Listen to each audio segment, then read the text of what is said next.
Now that we have a function to split our data set into two, we're going to start to modify our run analysis function. We're going to run our KNN algorithm many different times for every record inside of our test set. We'll then see exactly how accurate the algorithm was and eventually print out some report that says, hey, it looks like, yeah, we are at some amount of accuracy, like, I don't know, 25 or 65 or 80%, whatever it is.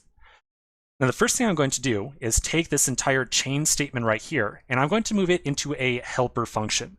Remember, the run analysis function gets called anytime that we press that analyze button on our app back over here. And so it's kind of like the central brains for our entire application. So I don't really want to use run analysis for running our KNN algorithm directly. Instead, I'm going to put it into a helper function so we can more easily call it and pass in some customized arguments. So I'm going to make another function underneath the run analysis one, and I'll call this simply KNN, like so. I'll then take this entire chain right here. I'm not going to take the const bucket. I'll cut it, and then I'll move it into the KNN function. And then I'll make sure that I return this thing. Now, two quick things to keep in mind here. First off, the KNN algorithm as it stands right now is always going to run over the outputs array, which is our entire data set. We're now saying that we want to compare some given record against only our, back over here, training set of data. That's going to be our data source for the algorithm. And then we're going to try to predict records inside the test set one at a time.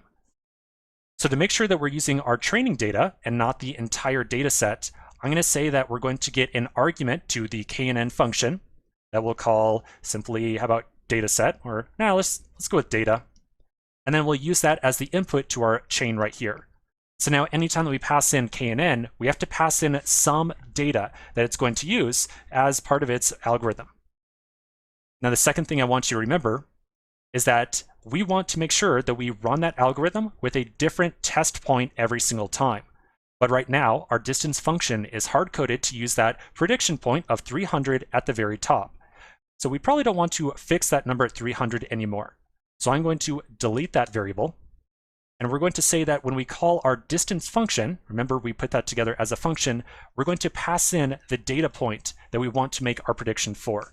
And that's going to be the first number out of our test example that we're currently running the algorithm for. So in this case, like, 10, and then 137, 323, and so on. So to make sure that we are able to customize that point on the fly, we'll say that the KNN function will also get some point argument. And we're going to take that point argument and pass it through to our distance function like so. So now we need to make sure that our distance function is going to take the second argument as opposed to the hard-coded variable that we had at the top previously. So down inside of distance, looks like I had already called that initial argument point. So let's change this to be like point A and point B. And then we'll get the distance between point A and point B, like so. Okay, so that's a lot better. Now we've got a fully generalized KNN function that takes some data set and the point that we're trying to make a prediction for. Let's take another pause right here. When we come back to the next section, we're going to start to test out this KNN function and make sure that we can actually gather some accuracy data together. It's a quick pause, and I'll see you in just a minute.